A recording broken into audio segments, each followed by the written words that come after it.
I'm super excited to do this new format for our guests that have not heard us in a while. We will still definitely bring in guests and the usual setup that we've had in previous episodes.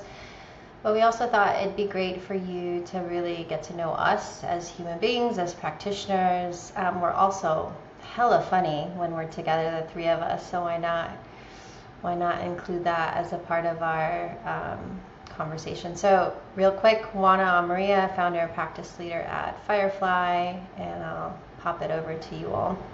Hi, everyone. I'm Felicia Scott. I'm a managing partner at Firefly. I haven't done too many podcasts before, so some of you who do watch them might even be thinking, there's a third person at Firefly? Yes, I do. I exist. I live and breathe. Kind of like Charlie from, what's that show? Charlie's Angels? Yeah, I really do exist. Not just a voice. I'm here. So, hey, everybody. Looking forward to our time and conversation. Jason. I'm still laughing at the Charlie's Angels. I'm not sure what that makes me in this scenario, but we'll save that for another podcast. My name is Jason Rebello. I am one of the other managing partners with Firefly Inclusion. Excited about the opportunity to have just a sincere, honest conversation with two people that I enjoy having these types of dialogues with anyway, and excited to be able to bring some of that rawness, realness. To those that follow us and are interested in our perspective on all things happening right now. Yeah, as you both know, I kind of put together a list of all the things I want to talk about. Obviously, we're not going to get to all of that. But I will say, I was on Instagram last night instead of going to bed, as I should have been, scrolling. And I saw one of our good friends post, and the comment was, and I just want to add it, is while others mess around just trying to chase the check, Kendrick got the check and the checkmate. And I thought that was just so powerful. And I know the whole world right now is talking about the Super Bowl, but I wanted to kind of throw it out there to each of you. I personally felt like it picked me up off the floor and gave me a whole lot of courage. But for our listeners that maybe didn't get all the symbolism and all the things, give me your hot takes on the Super Bowl. I'm going to jump in. Now, I might be the only person in the world by now who didn't watch the Super Bowl. And I haven't seen all the halftime performance. I saw, little clips here and there. Serena doing the crip walk. But I'll tell you what does stand out to me. What stands out to me is, so you read and you hear it was the worst ever, it was the best ever. Some people still think it was about Drake. And it was not about Drake at all. And I think what has stood out to me is how some groups feel as if they have the right to validate or invalidate someone else's culture. I think that's the thing. There's some actor who went on a whole rant about rap music and what it does or doesn't represent for the kids, etc. And I think that's been the most interesting piece, is feeling like you have the right to validate or invalidate someone else's culture is really what stands out to me. For me, I'm going to take a slightly different angle. I did watch the Super Bowl. It was a horrible game for anybody, regardless of who you're interested in winning. It was kind of done. Horrible. Yeah. Yes. But one of the things that kind of came up for me in watching the halftime show, but also hearing all of the dialogue back and forth, where I landed was really this reflection on Black culture as one of the most influential forces shaping the world economically, socially, artistically, um, and being historically grounded in resilience, creativity, and transformation. So for me, it was really about what does it mean for groups to really to wake up and recognize the influence, the power, whether it's financial power, whether it's cultural power, all those different dynamics. Those were some of the questions that were really coming up for me. Because I think as we move forward in this new administration, that is strip away anything that even resembles support for underestimated, underrepresented groups or those that are not in the highest levels of privilege, given that that's the reality and all the important pushback that's going to occur, with whatever levers that there are available to those that want to push back. I think there's an underlying question of, you know, what do we do with the cultural and financial power that we have? How do we, um, collaborate? How do we allow it to bring groups together to figure out, regardless of what is happening, we have the means, the ability, the financial, the cultural, the political power to, as many of us say, build our own table. What does that look like in our local communities? What does that look like in our neighborhoods? What does that look like within, um, the social capital that each and every one of us has? What does it mean to kind of come together and rethink how do we want to use or wield, um, that type of power, for in the ways that are value aligned, to what I think a lot of, certainly the three of us feel, and many others. I think that to me is was at the the the crux of what came out of that conversation. How do we actualize and galvanize our political and financial power to, and to back the values that we have, as individuals and collectively as community. I think that's actually quite incredible. We recently posted about values driven leadership, so Jay will come back to that in a minute because I think that's a really important piece. For me personally, as a person that I always joke like the Lane Tech girl came out in me with that halftime show, just because of like the generation and the type of music that I grew up with. But like really what it meant to me was, wow, like he stood up for, you know, all of us in a way, whether or not people are going to sit there and invalidate him because they don't understand. And the fact that he had the courage to do that just was like quite incredible. And I just think about, how many times, like think of us in sessions, right? When someone's really being a contrarian or whatever, like questioning, pick a thing, and how hard that is. And he showed up and like didn't miss a step, like literally didn't miss a step in his performance. I mean, we've all watched our fair share of like terrible halftime shows, right? And that one was like super solid. You didn't see it, Felicia, but it was like the layers, the nuance, the words, the different, you know, pieces to it that made the whole, the visualizations, right? And it was pretty incredible to have like a sitting president who is sitting there telling you, that you don't deserve to be seen and you don't deserve to be heard and all the things, right? And actively deconstructing our democracy.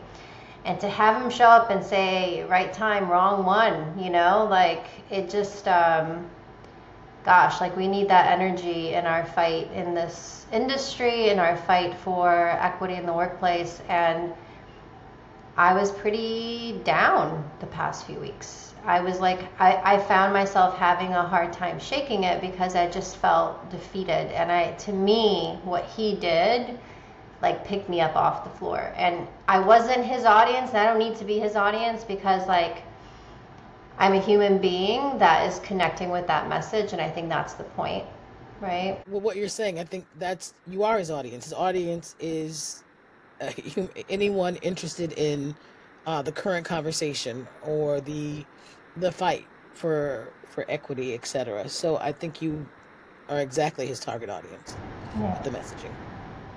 So I think this is like a good segue into all the stuff that's going down. I mean, like it's lightning speed headlines of pick an agency that's being deconstructed. We can talk about, just what's happening and impacting our work and our industry. Um, but I'd love to really think about. I think the conversation you and I, Jason, had was this idea of a crisis of integrity. Yeah, yeah. I think when I think about that, it's, we're at a point where every leader is having to figure out, you know, do the values and the mission, that's written on our website and in our handbooks, does it actually mean anything? Um, is it just performative? And I think for many, it is performative. And I think the problem for many companies and the reason why it's performative is because it was a response. It's this constant response to whatever is trending, whatever the energy is trending, whether it's, you know, oh, George Floyd, gets murdered. Now, everybody's looking to some type of response. We're going to do the thing, whether or not we believe in it, whether or not we understand it, whether or not we're going to do it in a way that actually kind of penetrates our organization, or whether or not it's just we have to fill in the blank in order to, be in line. And now with the wind shifting the other way, you see the exact same companies, many of them doing the exact same thing with whatever is the latest trend. Oh, we don't need diversity, equity, inclusion. It's a waste of time. I look at things like Meta, and they're kind of flip flopping back and forth. So for me, both as a consumer and even somebody that, talks with people that are trying to figure out, where they want to put their genius, their knowledge, their skills and abilities to work, wanting to work in places that have real integrity, wanting to work in places that view human dignity as a starting point, not just as an ethos, but also in the products and services that they create, that they want to create positive value or good beyond just their, short-term, stock options or short-term, stockholder, meetings and value, but like, what does it mean? Is our business set up to allow our individual team members to thrive? And does it also help, society at large thrive in the way that we show up, in the way that we do things, in the way that we treat human beings? Or is it just part of our marketing? And if DEI or diversity, equity, inclusion or human dignity or trying to have a high trust, non-toxic work culture is just a marketing campaign for you, then I think the writing is on the wall for everybody to take a look and see. And the reason why I brought up, the Black culture as this kind of defining entity, it's, I think the last thing I read was something like $1.6 trillion, right, in buying power. That's like an incredible amount of energy, power, capital that is backed by not this monolithic set of values, but I think it's worth having a conversation around what are the types of companies that people want to go to work for? What are the types of companies that people want to buy from and utilize their services? The question I keep coming back to is, if the almighty dollar is the most important voting tool, what type of world do we want to create with where and how we utilize our capital? What are the companies that we support?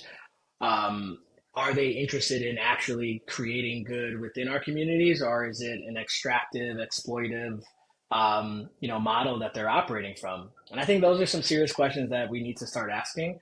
Because if we start asking those questions, for me, I'm always looking to not for these large, behemoth, companies to all of a sudden transform. I'm actually even more interested in the next generation of founders that are looking at the realities of the companies and say, this isn't working, right? I want to build something that is truly values aligned. I want to build something where people, that have the same values can truly come to work, and we can create, positive sum within the communities that we're interested in supporting. And I think I don't know, that's what I just keep coming back to as it relates to integrity. And you can see the lack thereof with the way companies are showing up and leaders are kind of pulling out.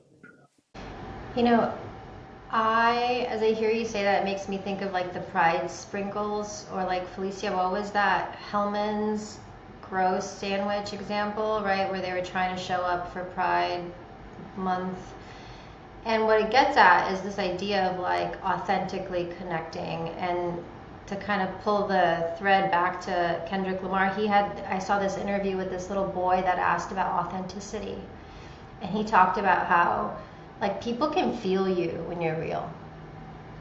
And if we can all get in the practice of showing up authentically, like the result is like love and connection and empathy and all the things that make us good humans, let alone good leaders. And I thought that was really important, because what we're saying, and I saw, for example, like there's a Goldman Sachs is now stepping back, and they were like barely, banking is not known for their DEI efforts, right? And they were just like barely making a dent, and now they're not making requirements on, women or underrepresented communities on boards.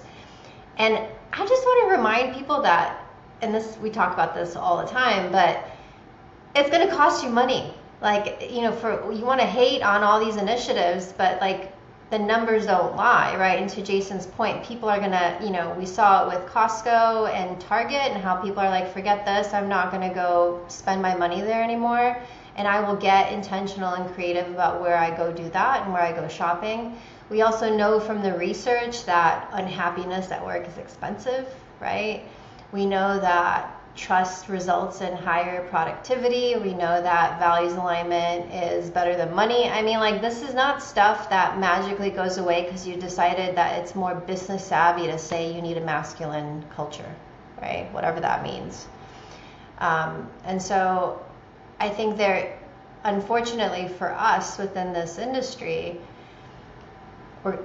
we have, like, the impact has to hit, and it's going to hit all of us in the meantime. But I think in the end, people will understand the value add to the conversations and to this human-centered approach to building dignity in the context of like purpose and innovation, right? I think that this is an onion of a thing, and I think there was one way we could talk about this in 2023, 2024, but there's a whole new way to talk about this in 2025 after January 20th. And that is, there is an element of fear that is present. And the element of fear is not just on a backlash level from your consumers. The fear is government involvement and where the government stands with this. And I think that's a whole new layer that we can't afford to miss. We can't afford to not talk about. I mean, you have Costco, yes, making their stand, but then you also have Costco getting a letter from 24 state attorney generals, saying nicely, but not so nicely, like, hey, we recommend you stop. So I think, that's a level that has to be talked about, and a level that really has to be understood. And for me, just before we jumped on this call, I was talking to my sister, and she actually talked about the demonization of the term DEI, diversity, equity, and inclusion. But I grew up, and my brother posted this on Facebook this morning, but and the Pledge of Allegiance that I had to do every morning as a kid, it ended with liberty and justice for all. And that's all diversity, equity, and inclusion is. It is liberty and justice for all. And I think where the fear is, and where people don't know what to do, is it seems as if we're dealing with an administration that what we're trying to prize and value, it's becoming maybe a little bit scary to stand by that. When you have organizations with DEI watch lists posting personal information, salaries, locations, it's a scarier time, not just from that economic bottom line, but from feeling, will there be retribution? Am I safe? And I think that's part of the conversation that we're now grappling with, is that this is the same old, but it's slightly different.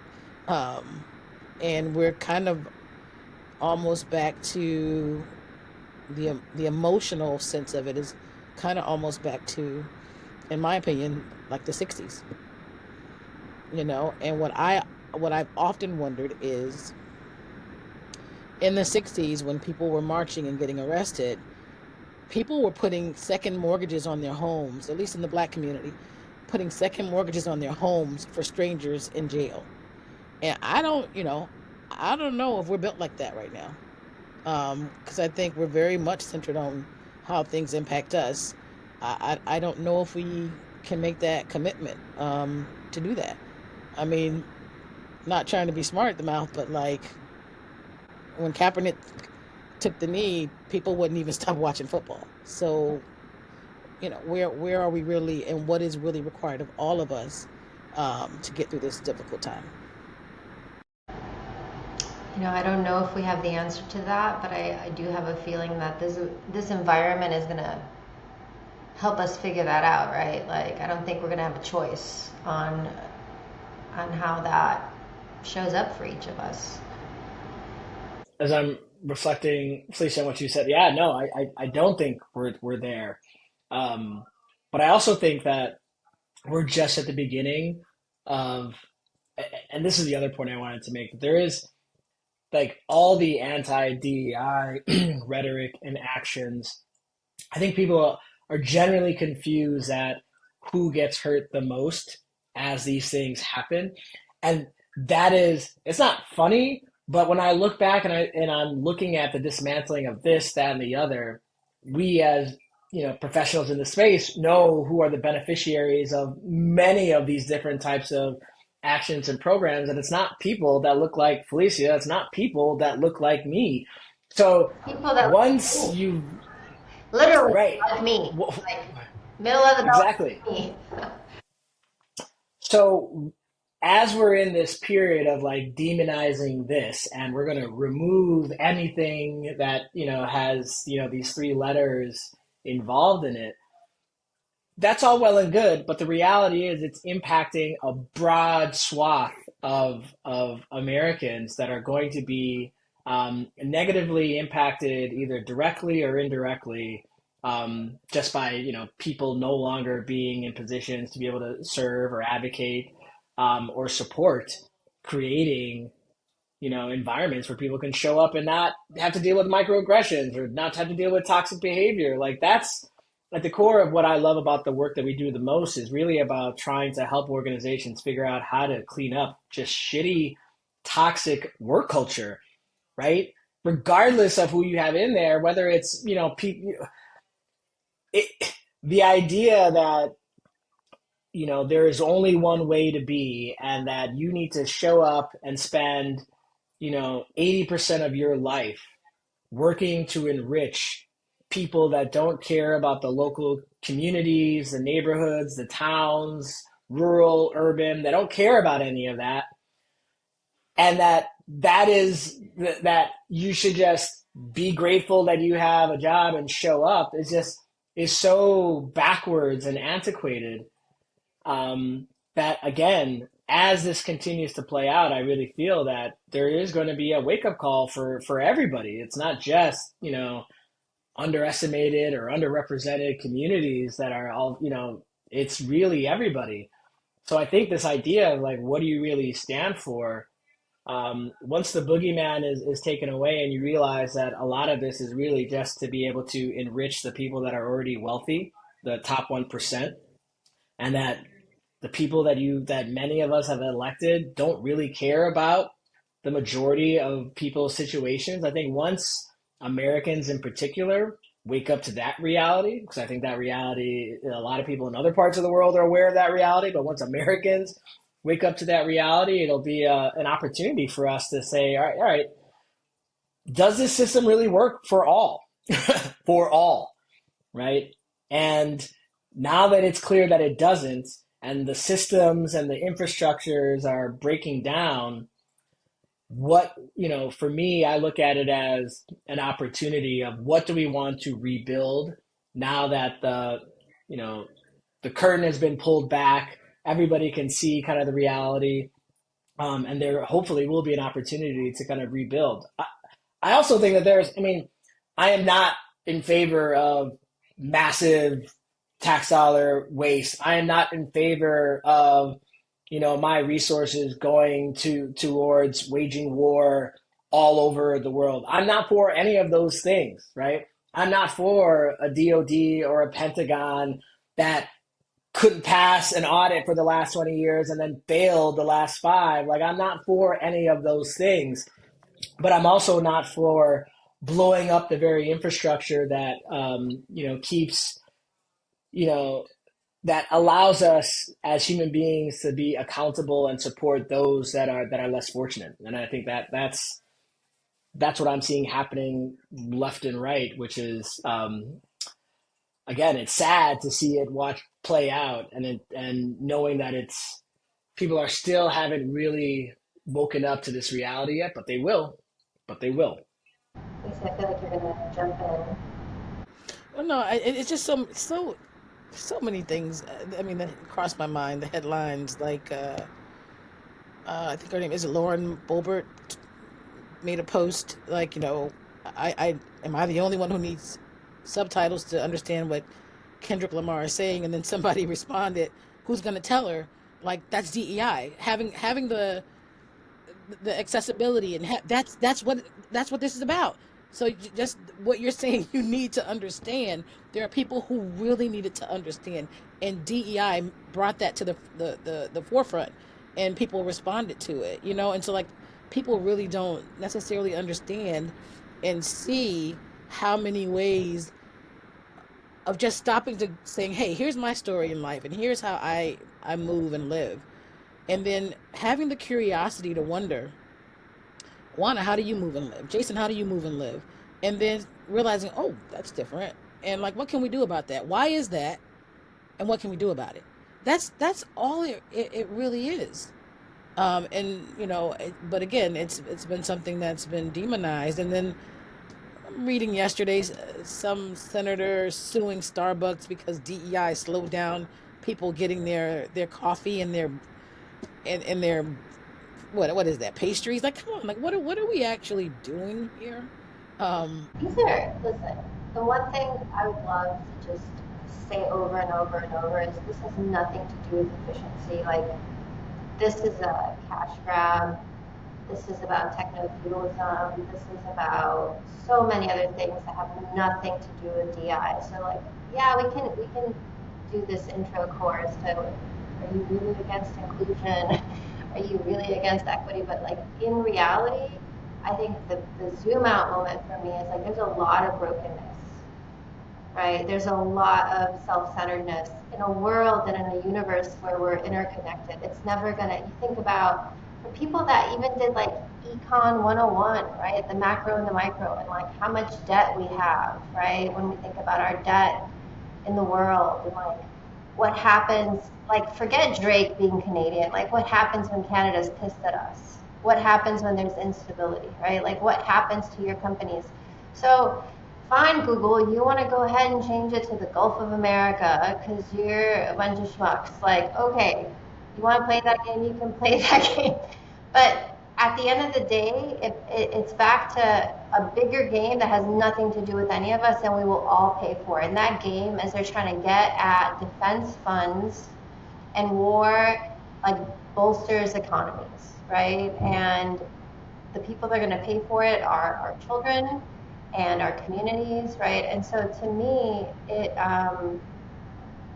it's hard. It's hard to remain in a place of compassion, and maybe this is, like, the place for us to kind of wrap up and think about, when you read that these people in Trump's sphere and the people that are influencing policy right now, like, genuinely hate women, genuinely think that any woman that is in a place of power is a DEI hire and is not about competence. How do you remain compassionate when you dislike 51 point whatever percent of the population, right? And so I think that's my question at large, is how do we remain compassionate? So much of our work is, like, not showing up with the blame and shame, and not showing up with the I told you so's about people Googling tariffs after the election. How do we remain committed to the humanistic work that we do in the context of that brokenness, that feels very overwhelming, you know? I'm gonna say what I think, and I remain that way because one day I'll expire. Don't know when that day will be. Everybody has a clock that runs out, and I need the world to be better than the one I was born into. This is, for me, this is not about me. This is about my nieces and nephews. It's about my great nieces and nephews. It's about your kids. It's about Jason's kids. This is what this is about. We have to do better, and I can't do better if I'm angry and bitter and hateful and narrow-minded about even the differences. I can't do that, and so for me, um, I don't understand a lot of things, but I'm willing to try to understand. But what I'm not willing to do anymore is debate. So like any negative comments, and they're not worthy of responding to. It's about, are we really trying to create a world that goes beyond our finite existence? Because if we are trying to do that, the science says certain things, the social scientists say certain things, and if we're really trying to be sustainable and have civilization beyond us, then we're going to have to find a way to communicate and then really understand what it is to be a democracy. Um, that's part of the conversation, and I think it is also, Jason. You kind of alluded to it a little bit before, but it really is about people understanding their economic power and understanding just how much you are needed for this world to be and to exist. And I think if we can begin to do those things on some grassroots levels, I think we have a chance. I really do. Juana, you mentioned this word interconnectedness, and I think that's at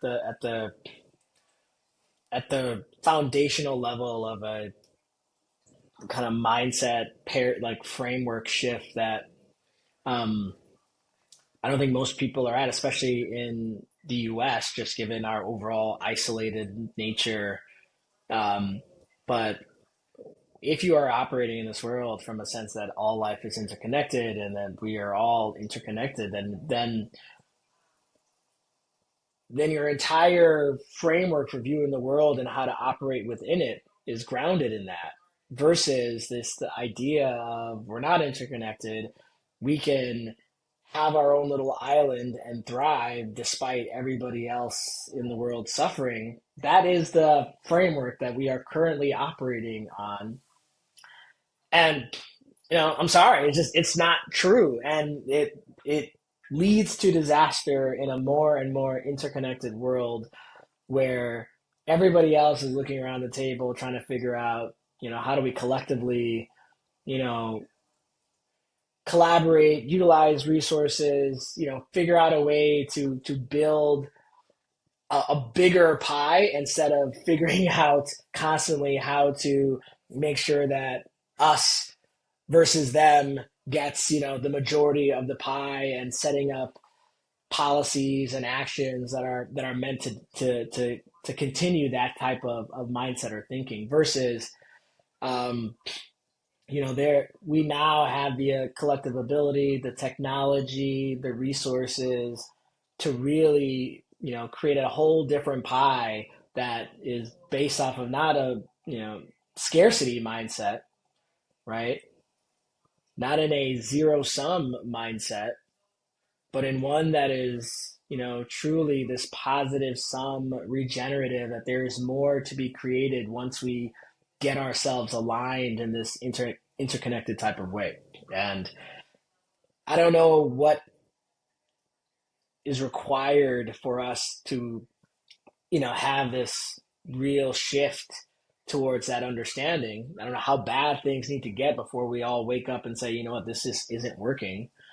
Uh, I am trying to do, along with the rest of us, trying to help people especially those in leadership positions, figure out how to adjust, before, absolute tragedy and chaos hits, right? How do we future proof our business, knowing that we're operating in a more interconnected world, knowing that we don't want our business to have negative societal impacts, negative environmental impacts, negative impacts on the water that our children have to drink or the air that they're eventually going to have to breathe. Like this isn't like, these are just like basic concepts of like, oh wow, yes, I want like clean drinking water. I want my kids to be able to go outside, and not be, fearful of this, that, or the other happening, or the environment is such that they can't even walk outside and breathe,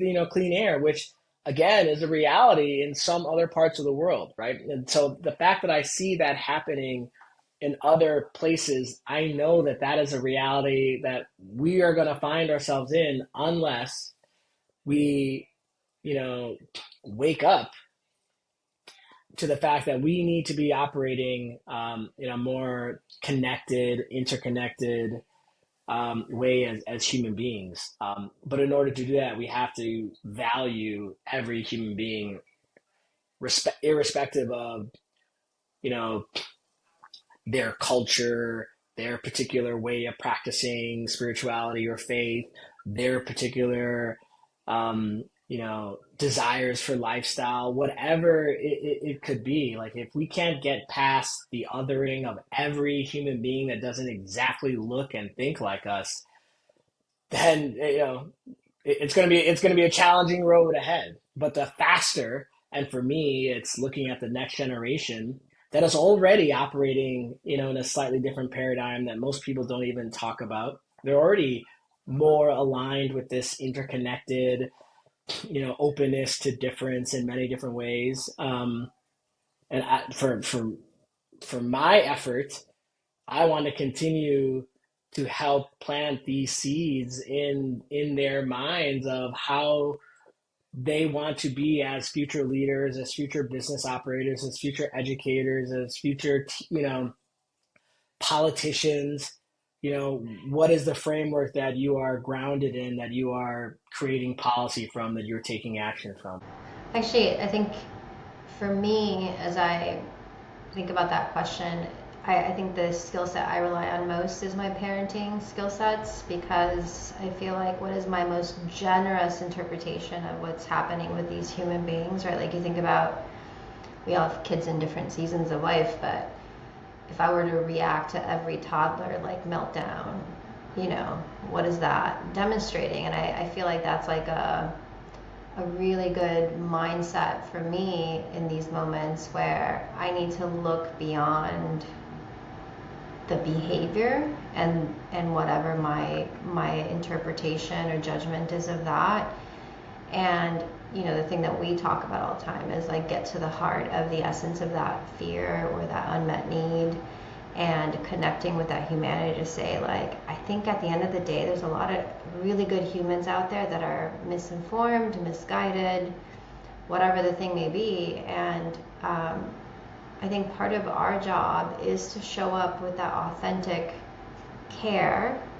Again, you can't do that with plenty of people, like the man that created a website that the whole world is talking about right now. Like, I'm not interested in being empathetic with him, or there's other examples of like the people we're not going to debate with. But I think for the majority of human beings, my call to action for myself is really like, how do I connect with that human being at the essence of that unmet need that is creating all this chaos in the world, right? And I think that's really hard. That's really, really hard. It's hard at work. It's hard in life.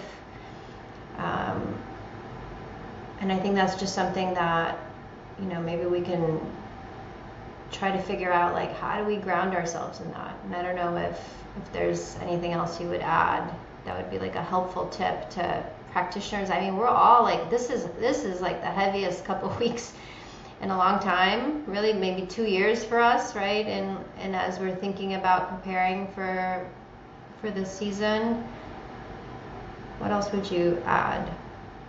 Yeah, I think this idea around crisis and integrity, right? If crisis is a test, how do you prepare your organization to pass with integrity? Is the question that I want to leave for everyone. What does that really look like? What does that look like for leaders? What does that look like for the team members? Um, because I think things haven't even really fully started to break yet. As a result, I think a great quote that I was talking with somebody that was definitely more middle of the road as far as their politics, um, and is very aligned with some of the core ideas around corruption in politics and how do we move past it and waste and things like that. But their phrase was like, I was hoping that they would do it, with intention, with intentionality, with a scalpel, with precision, and they're just like throwing sticks of dynamite, left and right. And there are real consequences to doing it that way, to literally blowing up the infrastructure of the largest global economy in the world. So, like, I guess my point is that things haven't even really started to break, and we're doing this to ourselves. Meanwhile, there's a whole host of global challenges and issues that are going to further test our ability to withstand and continue to move forward in a positive direction. So I think people that are just kind of sitting on the sidelines, like, well, it hasn't touched me, or it's not really affected me, or that sucks for them, mentality that I think a lot of people have, this passive acceptance, is dangerous and short-sighted, not understanding that this is going to have long lasting impacts on a lot of things that a lot of people really care about and expect, and aren't aware of, what's at risk as far as just like basic infrastructure, um, for kids, for elderly, all these different types of groups. So again, this question that I have in mind is, if crisis is a test, how do you prepare your organization, your company, your community, your family, right, to pass with integrity? The conversations that are happening on CNN and the results of different executive orders are the same people in companies are having them, but I'm also having them in my own home. I'm having them with my wife. I'm having them with my kids. I'm having them with the youth that I mentor that are asking, very sincere questions. So for me, it's not just about your organization that you may or may not jump and leave and, bounce back and forth from, but what does that mean for your local community in which you are grounded? What does that mean for your own family and for your kids?